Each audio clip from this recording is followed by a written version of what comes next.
Welcome everyone to the Voice of Terminus show. I'm joined by Josh. Say hello, Josh. Hey guys.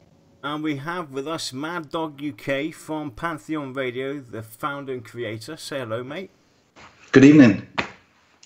So we're here to sit down with him today, talk a bit about Pantheon, and obviously find out more about Pantheon Radio, and give you guys that do not know about it a introduction, what it's all about, what it's for, and so on and so on. So Josh, you want to go and start us off? Yeah, well, I think the first question is obvious, and I think it'll be a nice intro to everything, is to tell us a bit about your gaming background. Okay, so my gaming background started quite early, actually, when I was 6 or 7. And this goes back to the early 70s. So I had an Atari Pong machine, if you remember those, with the paddles. Yep. From there, I moved on to an Atari 2600. And after that, I mean, they were brilliant machines in the days, because you had Pitfall and Pole Position, made of wood, like the old Pong machine. Yeah. And then I was given a home computer for my birthday, which was a Dragon 32. Some of you won't know what they were, but very limited games on those. After that, in fact, when I had that, I used to type a lot of games in through magazines, because there weren't many games to buy. So I used to type pages and pages of code in, maybe 20 pages or so. And there's one this particular time where I must have spent 2 days typing code in, and I execute the game, and it errored. So you couldn't really go on the internet. The internet wasn't around in those days, unfortunately. So I had to work out what the problem was, and I figured the issue after trolling through lines and lines, and it wasn't my typo. I fixed the game, played it, and I contacted the magazine, and the magazine wrote back to me, and they published the fix. And then someone got in touch with me afterwards through a magazine, asking if I was okay to share my details, if they could contact me, which I accepted. And it was a guy who wanted me to start a new magazine, doing some coding, some reviews, which was fantastic from my age. It was like a dream come true, having boxes full of games turn up on your doorstep. Well, so I love that. And what I didn't know is the guy actually was a programmer, and he was developing a game at the time. So I learned to code. He taught me quite a few things. We developed a game, which was I don't know if you remember the Manic Miner platform game. Oh yes, yeah. But it wasn't actually Manic Miner; it was a clone of 100 levels or so. And we went out and to exhibitions and sold that game, and it did reasonably well. It was only a small team of 4 people, and then we moved on to the Atari ST after that. Back in those days, I think all gaming companies had they were like garage type companies that would code from all spots. It was pretty much like that in someone's bedroom. All of us, working together on different parts of the game. Long hours, very little support, and obviously there's no royalties in those days as well. You just had to sell the game. We were self-published, but we did move on to work with Psygnosis afterwards. Nice. That was on the Atari ST and the Amiga. Brilliant. Yeah.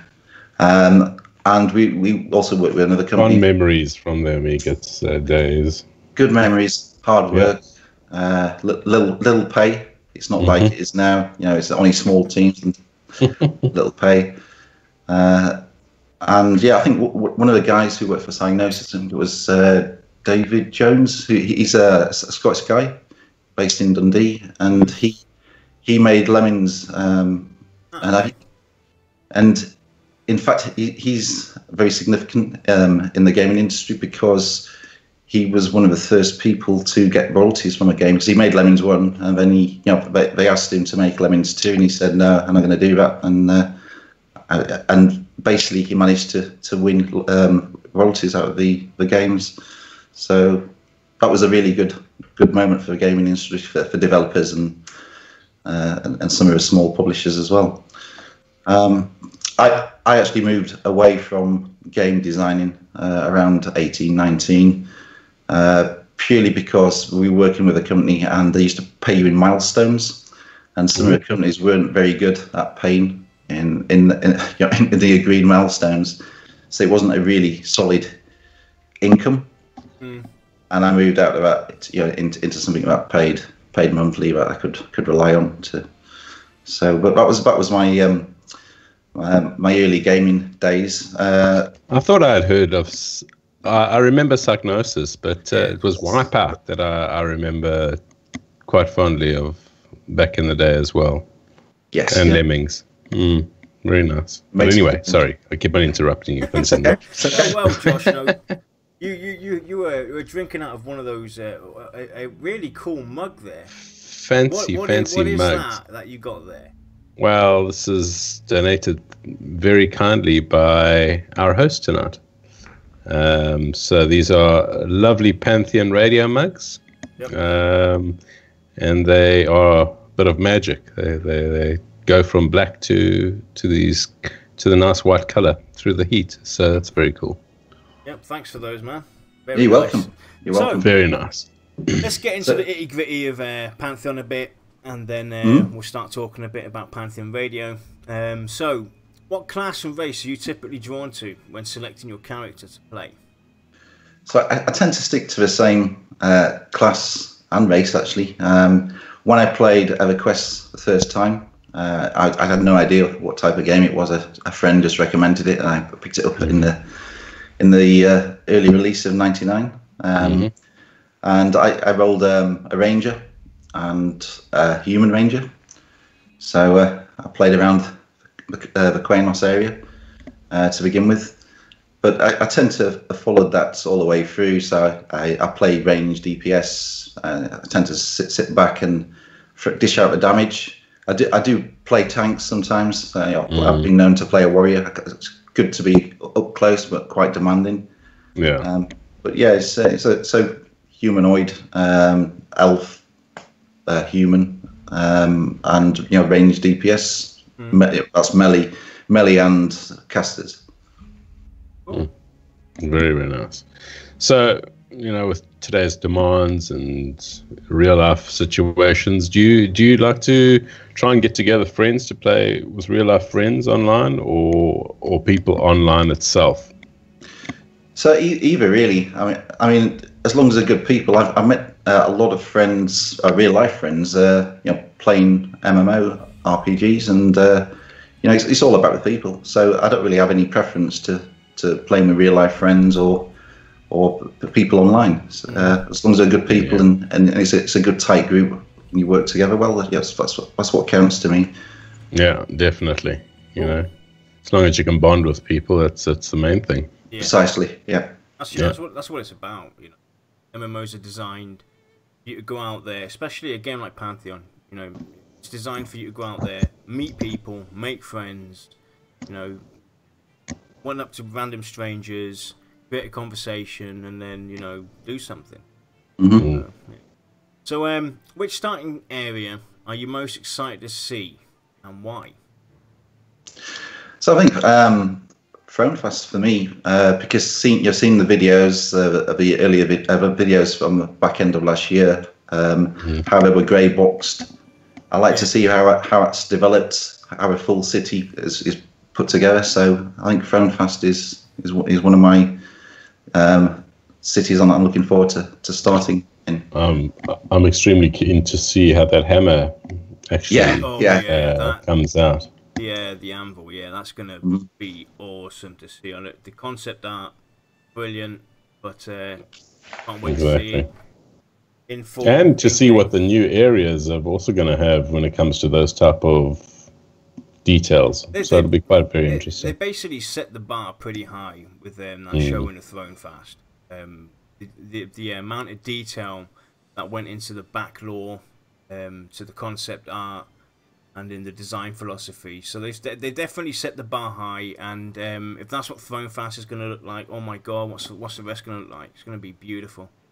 Exactly, and I think that's quite a big draw for people out there, which leads us into the next question as to what would you like Pantheon to do to get itself more exposure in the market? I mean, obviously, beautiful graphics is one thing, but are there other ways that you can think of for them? So I think it needs to keep doing what it's doing at the moment, and that's working with some of the streamers. This was really brought a lot wider scope to the game. People, the awareness is really flowing through now with some of the recent streams.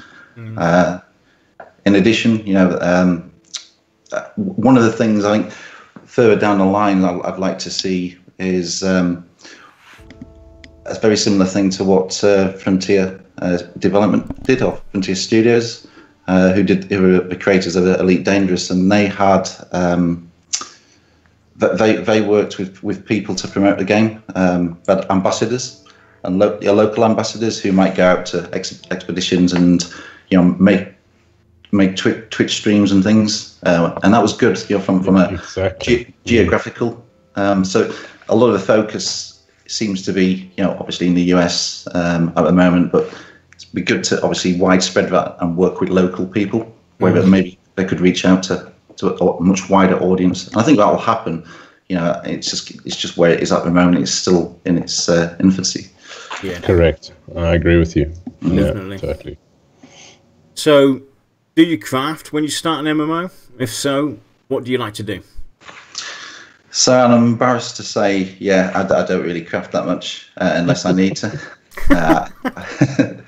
So I did craft in EverQuest 1, but that was purely just to get my skills up, to get my my epics. It's a good thing, is crafting. It's just I tend to go out and explore, grind, and level and quest. Very type of things I tend to do. There was actually there was a crafter when I played EQ1, but there's I think it was a bridge near High Pass or somewhere around that area. And there's this guy, but he was up there religiously, sat there selling, making arrows and selling arrows. And he was the kind of person who said, what would you like? What sort of arrowheads would you like? What flights would you like on those? and you chat to him, and that's all he did throughout the entire game. He never leveled, and everybody knew him. And it was really a nice refreshing change to see that sort of play style where someone just craft purely to make things and socialize. Yeah. Well, he's the type of guy that would stick lots of 200 arrows per stack, basically selling them on the auction house. So yeah, very nice, very, very nice. So what was the first wow moment in Pantheon when you started to follow the game? Okay, so I think it was back in 2016. I was looking for a game very similar to EverQuest. I mean, no doubt you're probably the same. You've been looking for EverQuest fix, EverQuest 1, and I searched around. I mean, I've obviously played many MMORPGs, and I've just not come close to a challenge aspect and the socializing and the mechanics. But I spark, yeah. Yeah, so I searched around. I came across video showing the game, and back to me, that was like I was blown away. I thought, wow, this is what I really want. And obviously, to find Brad had been involved in the producing and development of this as well was I was ecstatic, really. I think following on from that. Another Cone stream, I think it was the arts of Pantheon. Oh yes, and to see that actually how it progressed from just over a year or so, how that game has progressed graphically and visually. So we've done a really fantastic job putting that together. Yeah. Yeah, it'll be very interesting to see how that develops going forward. Mm-hmm. So if you had the choice of starting in a new starting area or in a single area where all new characters spawn, which would you choose and why? It's a good question. So I'd start in an area where everybody spawned, purely because it's a good place, again, to socialise at the start of the game. It's also quite comical. I can remember the days where there was trains and things happening all over the place outside of Blackberries. It was just good fun, and I like and meeting those people initially at the start. You get to meet those further down the line as well, and you tend to end up being perhaps guildies as well with them. So it's I'd definitely start with everybody in a starting area. If I was a hardcore player and I want to progress through the levels quickly, then maybe perhaps not. But my current play style, it would be in that area with everybody else. Yeah, very nice, very nice. So you've basically answered part of it, where you've said Co-Carnage video got you interested in Pantheon. Mm-hmm. But what is the one thing that you feel would really take it to another level from what you've seen so far, that you are wishing to see going forward? What would I like to see going forward? In terms of the just what would elevate Pantheon to another level in maybe gamers' minds, in terms of graphics or play or anything like that you've seen? I think just going back to the original roots of EverQuest, that game style, obviously with modern day graphics, to me is what I like to see, and the social element, because that has been long lost in many MMOs these days. You log in and nobody talks to you really, and you make conversation, they just walk off, and the community was so tight on pretty much every server with EverQuest. So I'd like to see that retained, and it's refreshing, given the last 10 years has not really produced anything but graphics and visuals and games where you just roll your way through mobs. So it leads to another question. I mean, would you want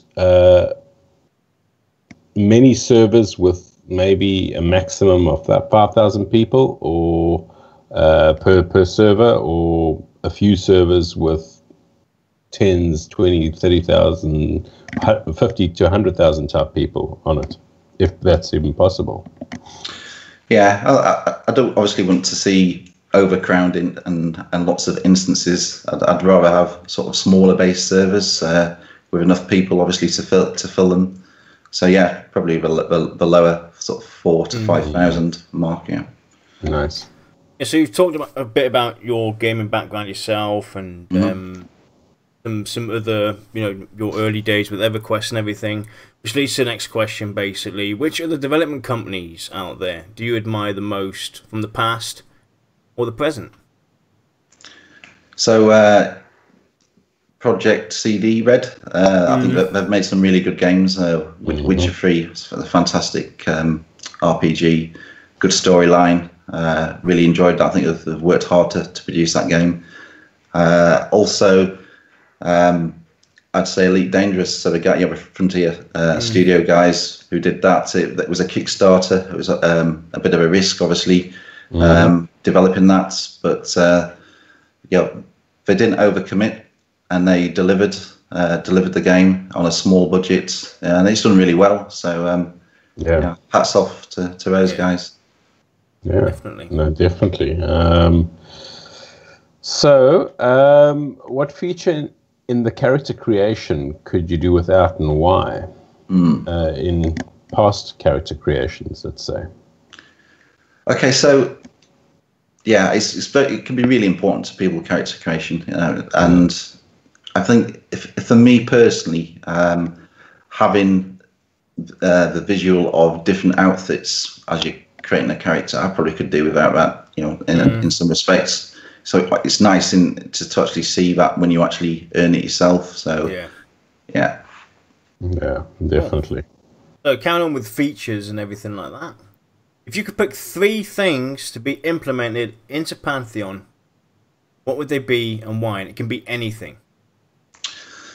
It's a good question. Okay, well, good questions actually. So I would say, I think in a lot of the games there's taverns and pubs and things, and they always seem to be empty. I think it'd be good if you had you could walk into a tavern and maybe it was a game of dice or a card game you could play with someone else, so you could have that interaction.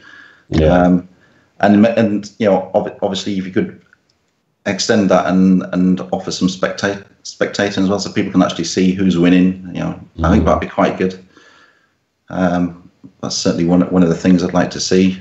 Use of the environments, so the climate system, and the day and night cycle, and the climbing as well. Yeah, and the climbing as well. Yeah. So that'd be quite good to see that.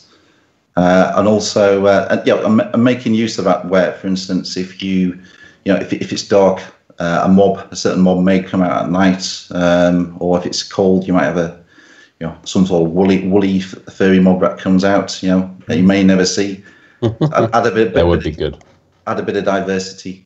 Some uniqueness to the game. Yeah, I think the third thing would be, this would probably be quite difficult to implement, but if you could take a quest that might have a different, you may end up with a different reward, or it may not be it may be the same quest, but have a different storyline to it.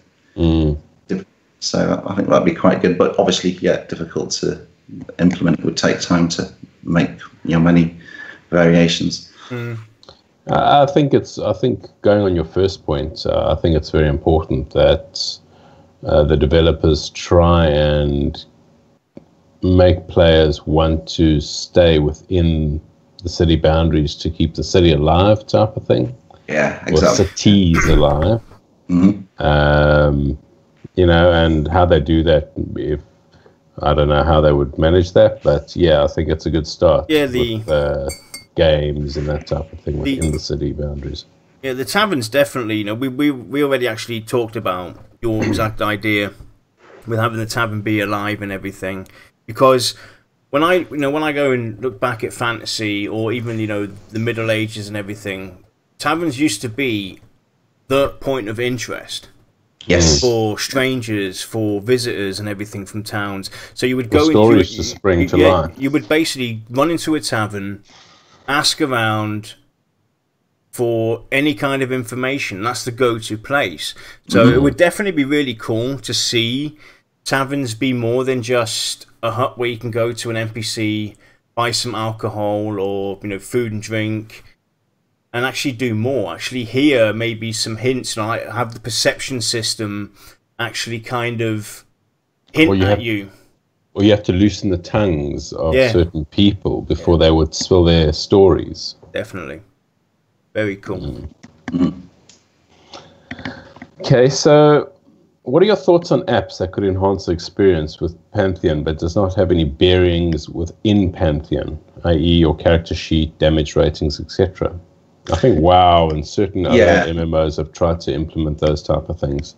So like the armor is, so to say, in WoW. I mean, I don't have a problem with it. I think it could be a good thing to keep track of your character. See what items, what stats you've got. Maybe a journal as well, showing what you've done recently. Yeah. So I think that's a good thing. Okay, very nice. So what do you think that could be added to character creation to improve it in games? Right, that's a good question.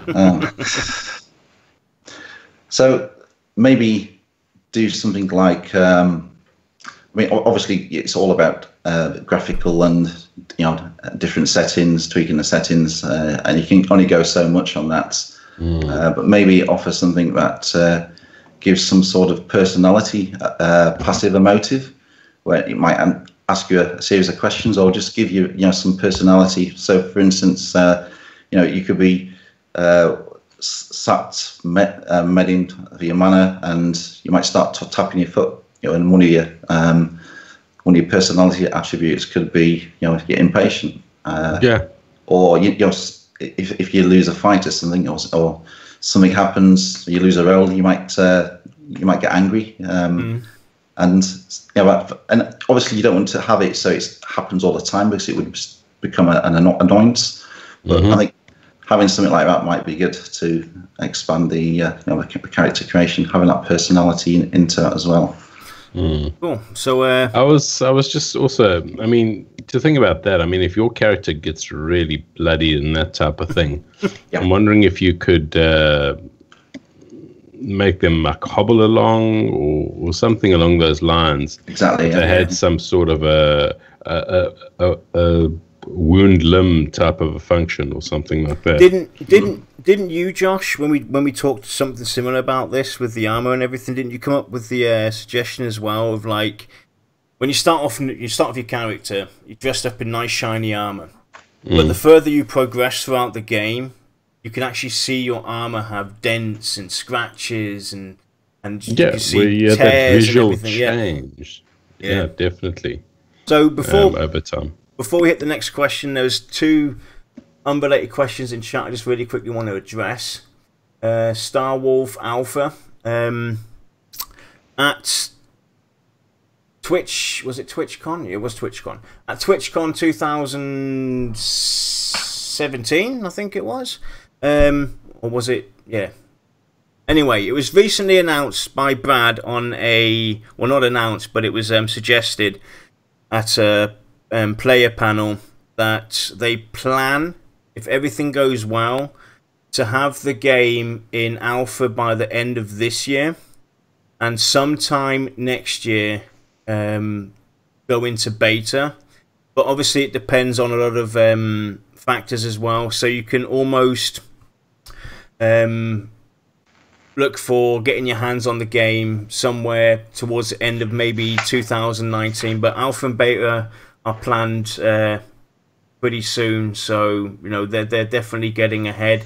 And the other question I just got to scroll up myself was from Vastcast. He asked about, since you mentioned taverns, did you guys talk about outposts in the open world that you can move around with you? So I think we did do an outpost show, Josh, right? Yeah. Where we talked about outposts and housing and stuff like that. I don't know the exact what number the show was, but we've definitely touched on it. Probably in the 80s or 90s, somewhere around there. Yeah, check around there. You'll probably find it. Look at guild housing, for instance. There might be some mention in that. We mentioned it in a few shows for sure.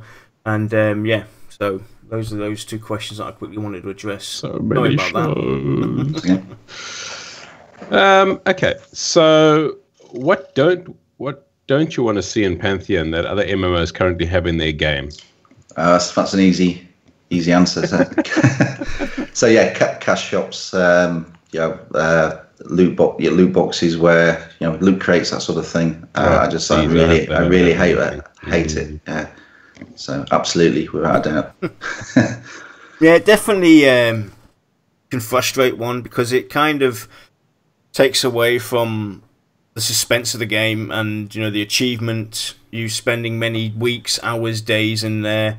And finally getting that item when you can just go into the cash shop, spend a few dollars, and get that item. It's just exactly. Ugh. XP boosts. Yeah, definitely. That and quest hubs, running from one quest hub to the next, really is mind-numbingly boring. Yeah, definitely. It has to be a smarter way to do that. Exactly. So, are you playing anything else while you wait for Pantheon? Very little. I've been playing Kingdom Come Deliverance, which is a sort of medieval RPG game. Most of you will know what that is. Very good game, well put together. I play the odd MMORPG, just revisiting purposes more than anything. Jumping in to see if it's changed. But most of my time at the moment, I think is tied up. My free time, should I say, is tied up with the station. Yep, and that brings us basically to the interesting portion and the next questions on Pantheon Radio, because that's why everybody's here. So we're going to talk about Pantheon Radio. Mm-hmm. So tell us about the idea of Pantheon Radio and how you came to develop it. Okay, so I used to play. I played Warcraft in its vanilla days, and there was a station called Wire Radio, and I think it was Total Biscuit who was the main host on there, and it was really good, and I liked listening to it, the music and some of the shows. I have some friends as well who've done Lave Radio, so it was something that I'm quite interested in, music and sound engineering myself, and I felt like I wanted to give some give back. So I came up with the idea. I thought, why not? Let's give it a try. See if it what's the worst that can happen. And I did it. So personally, from an interest and learning point of view for myself, because I enjoy the game. I enjoy your Pantheon, so I want to obviously help out there where I could, as well as help get some of the streamers out. Make awareness with some of the streamers, sort of bring them together a bit. And the other thing we do, I don't know if anybody knows, but we actually donate to a special effects charity.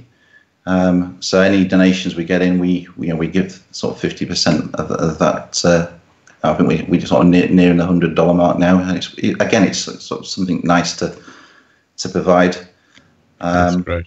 But the other thing is a lot of, sometimes I didn't have the time to actually watch all of the streams and things, and I thought it'd be great if I could just listen to it in the car, or listen to it whilst you're at the gym.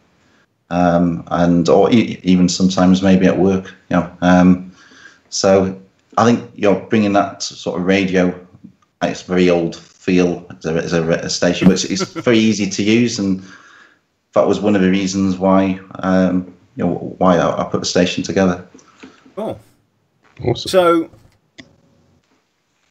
who's Pantheon Radio for, and what can viewers expect from it? Okay, I guess listeners. Oh, yeah, so it's, listeners. Yeah. So it's for people who, again, who may not have time to watch every single stream, and they want to catch up. They've got the apps available where you can just download it on your Android or iPhone or other platforms, and just play and listen to music, listen to people's live streams like now, or reruns. And that's what it's for. So it's a very mobile platform more than anything else. Great. For those that are new to the internet radio, can you explain the process and how you do the magic? So it's relatively simple. You effectively, if you've got an Android or iPhone, you could just download. You just search for Pantheon Radio on the App Store, download it and play. You can see the schedule, what the upcoming schedule, and it's that easy. If you've got a Amazon Echo, you can ask Alexa. Which is very annoying, but you can ask Alexa to Pantheon Radio, or you can listen to it on the internet as well. So it's relatively easy to use. Yeah, cool. Yeah. Zaf, can you throw in? Thank you. I don't know why I asked. We know he's going to do his job. So, can anyone get involved with Pantheon Radio? Yep, absolutely. Anybody. So it doesn't really matter if you do a 1 hour, 2 hour stream or just 5 minutes. Azaraz does 5 minute videos which fit in very nice. He does summary of the news, and quite a lot of people have come back and said, yeah, that was great. It's very good informative information. It's might have only been 5 minutes, but it was, and that, so really anybody can do it. You can pre-record stuff, or you can, I can give you the access to broadcast live, like yourself and Sacred, who's, I mean, everybody's been really supportive, which I'm grateful for that throughout. It's been really, really rewarding in that respect. But if all you need to do is just get in contact, and you can get in contact at Pantheon Radio Station at gmail.com, or Discord. We have a Discord channel now which you can access on the app as well. And just ask, and it doesn't really matter if it's just like I say, 5 minutes, 10 minutes, small stream, small recording, just do it. It's good. People want to hear from it. Definitely. All right, great. So I take it those are the only two ways that people can reach out to you if they want to connect with Pantheon Radio, right? Yeah, so currently at Discord, we just started a channel on Discord, and via mail. We may open up more platforms going forward, but currently there are 2 ways. But okay. Yes, So just people can't really see it on screen, but Josh already talked about your setup and everything, which kind of relates to the next question. Can you explain what a typical day looks like maintaining something like Pantheon Radio? Okay, so it can be challenging. Certain days can be. The first thing I do is I scout for content. Obviously, if anybody's given me the permission to broadcast their content, so I'll scout on Twitch and YouTube, and then obviously I take the audio from Rats. Put an intro on, clean it up a bit. Sometimes the sound levels need to be cleaned up, and then it's a case of uploading, scheduling. That's pretty much it for shows. Music, obviously, we're not quite there. It's still in its infancy. Is Pantheon Radio? It's we'd like to have a lot more variation of songs, and that's something that will gradually build up over the coming years. And also, you probably noted that we do a lot of the spoof adverts as well. So that's something that I like doing. I have some voiceovers, and it's kind of getting that GTA type feel where you may be listening to music or something in a car, and then a spoof commercial comes on. It's great. So follow up real quick. You guys have a competition going right now, right? Yes, we do. Yes. So the competition is there's a storyteller on Pantheon Radio on the Epic selection, and there's various stories. I think there's 8 in total. They will tell you a story, and you will be told a word and a number. You need to get eight words, all unique, and then arrange a sentence, a meaningful sentence, and then send your entry in. The first person who manages to get that right, will bag himself a $300 Amazon voucher. Nice. So it's good competition. It's quite funny. Some of the stories are quite funny. So they're short, but they're well put together. And well, that leads to a next question, real quick. Mm-hmm. So we got these. Me and Josh and Lex, we got these really cool mugs. Obviously now my coffee's started to get cold.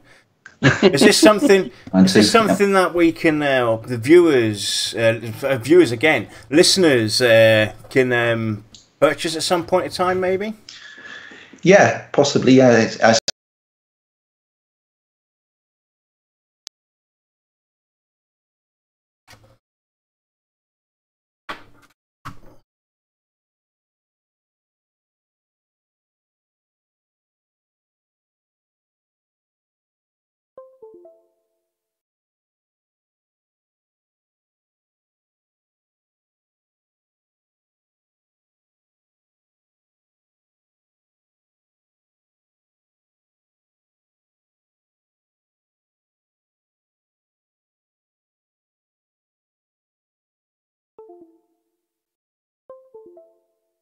Can you guys hear me?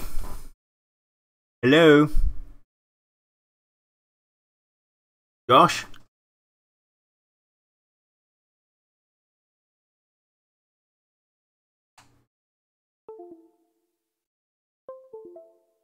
Oh, so we have a few issues there. Can you guys hear us now?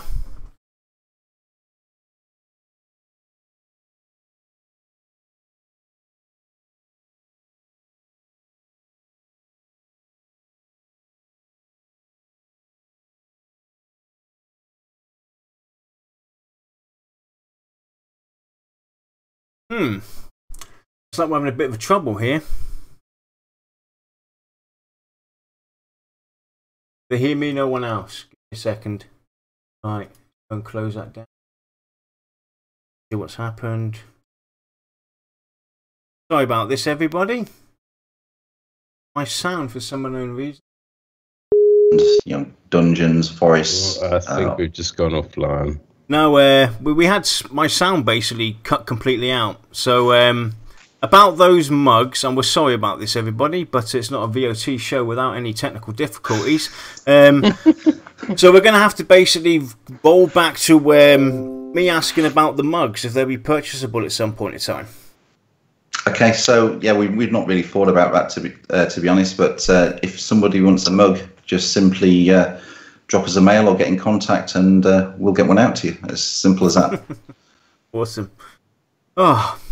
Okay, so question again: what does it matter what gender you play? If so, what is your preference in game? Doesn't matter to me. I mean, I personally play a male character, but you know, whatever anybody's comfortable in playing, that's fine. Fine with me. I don't have any issues.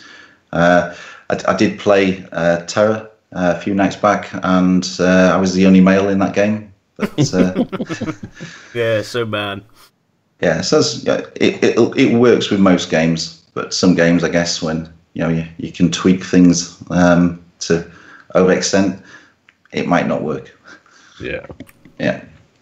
So, which environments are you looking forward to the most, spending your time in? So, for me, a variation of environments.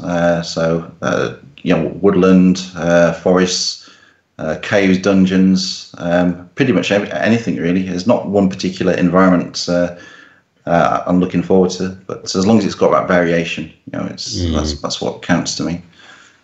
Cool. Okay, nice. What are your thoughts on VR currently? And do you think Pantheon would be a good fit for VR? VR, as in virtual reality. Yeah. Okay, so I was quite an early adopter.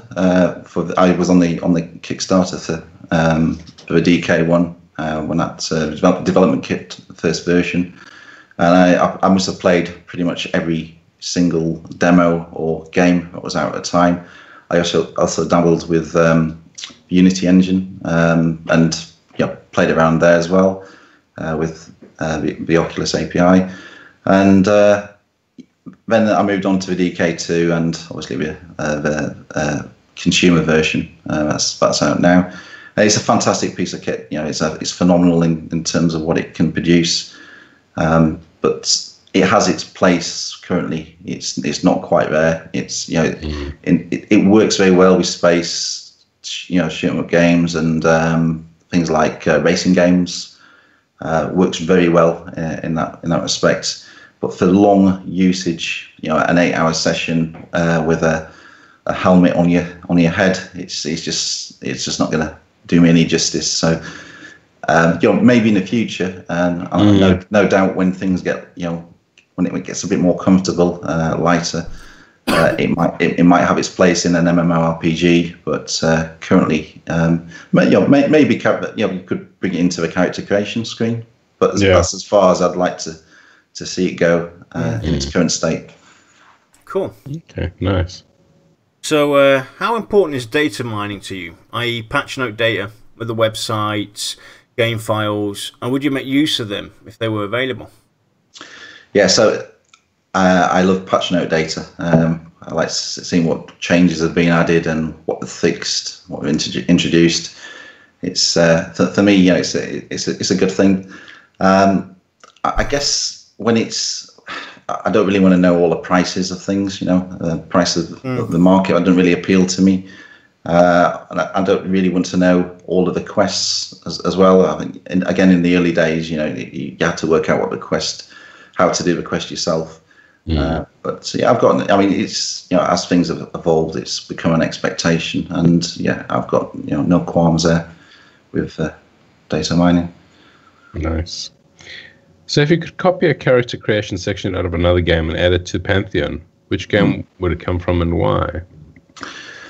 Okay, so yeah, I would say Black Desert's a very good character creation system. It's got loads of variations. I spent hours tinkering around, and I don't know if you guys have played Black Desert before, but I was I actually jumped on the game, pre-ordered it, and the developers were very thoughtful in the respect that they launched the character creation system as a offline character creation system before a game came out.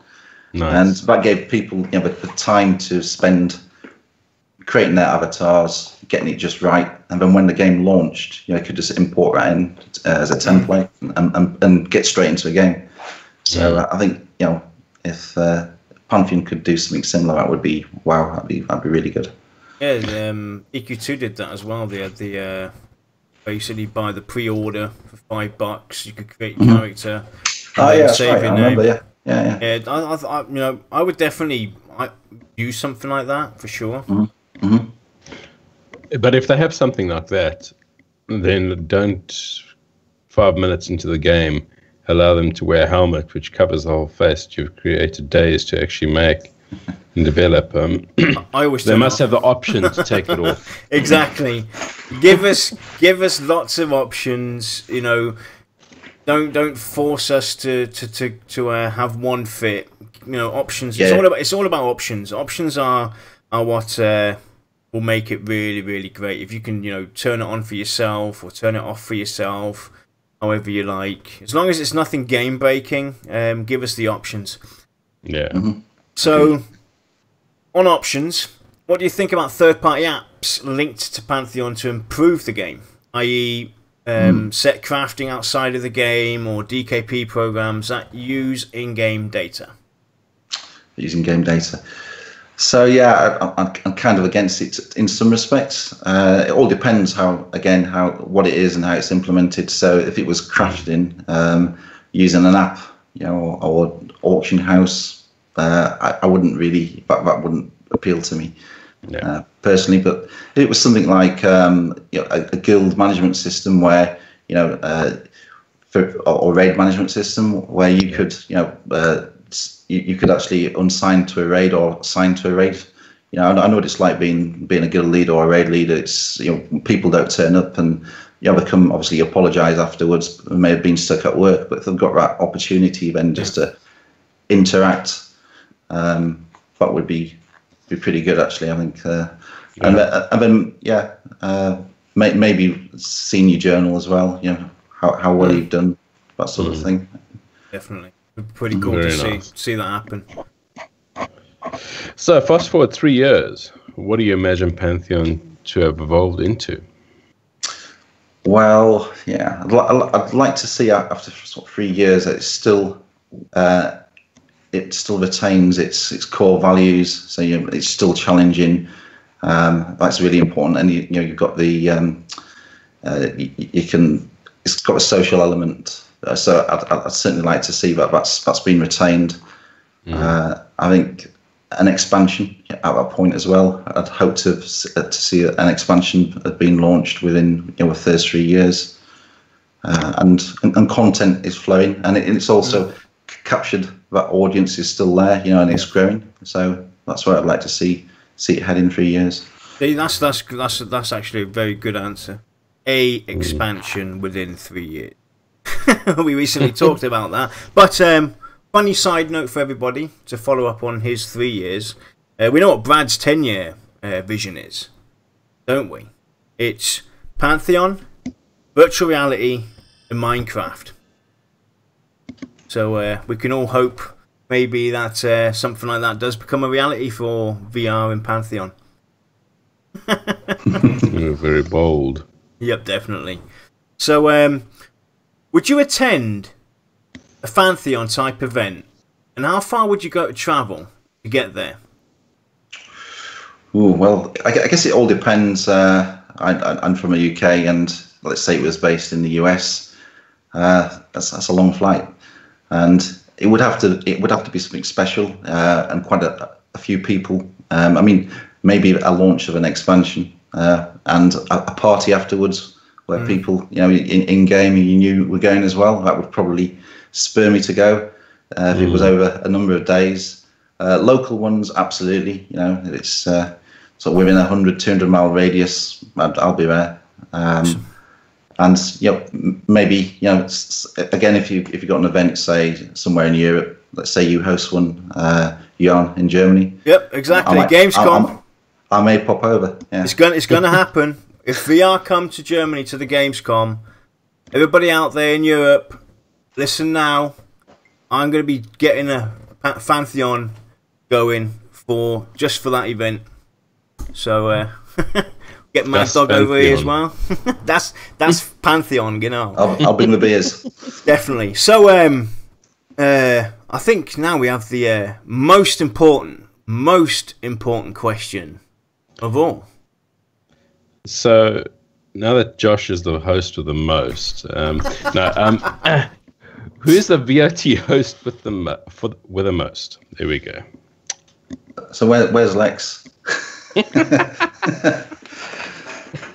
It's a difficult one. I mean, the three of you really have done something fantastic. Every week you're streaming without fail. You're producing some very good shows, and you're all working collaboratively together to produce that. It's a hard question for me to answer. I guess, Jan, we've been in contact. You've been supportive of me as well. So go on, Jan. He's got the most. Woohoo! The most. So before we finish off here, a few things to announce as well. In roughly about an hour and a half, there will be a Twitch event from Condemned Gaming. They will be doing a launch party, and they will have somebody from Visionary Realms to sit down with. It'll be here on Twitch as well for you guys. You don't want to miss out. They've got a giveaway going. They have somebody else from Pixel Studios that they're going to be sitting down with and talking. And they'll be, unveiling the future of Condemned Gaming with Pantheon Rise of the Fallen. So make sure you check that out. And that will be starting at 8:30 Eastern Time, 8:30 PM today. So there's that upcoming right after this, in an hour and a half's time, I think. And next Friday, we'll be sitting down talking about concerns past, present, and future. And we will be having Kilson with us as a player, semi-VR representative. He'll be sitting down with us to chit-chat about the concerns from the past, present, and the future. So don't miss that one next week as well, where we sit down with Kilson. And Mad Dog UK, it was brilliant having you on. Yeah, thank you for having me. We hope the exposure gets more people interested in Pantheon Radio, and people out there in chat. If you have any kind of writing talents or voice talents or want to get involved, make sure you reach out to Pantheon Radio. Like you said, anybody can get involved. I'm sure there's room to help out. If you don't want to necessarily do a show, you can help them out other ways. Reach out to them. And get friends that are interested in gaming as well to listen to it. Anybody you feel like getting on board with Pantheon Radio, do it. And thanks again, Zathris, for being on spot with the links. Yep, voice talent's definitely needed as well. Frogs, were there any questions that we didn't address that came up or PM'd towards you?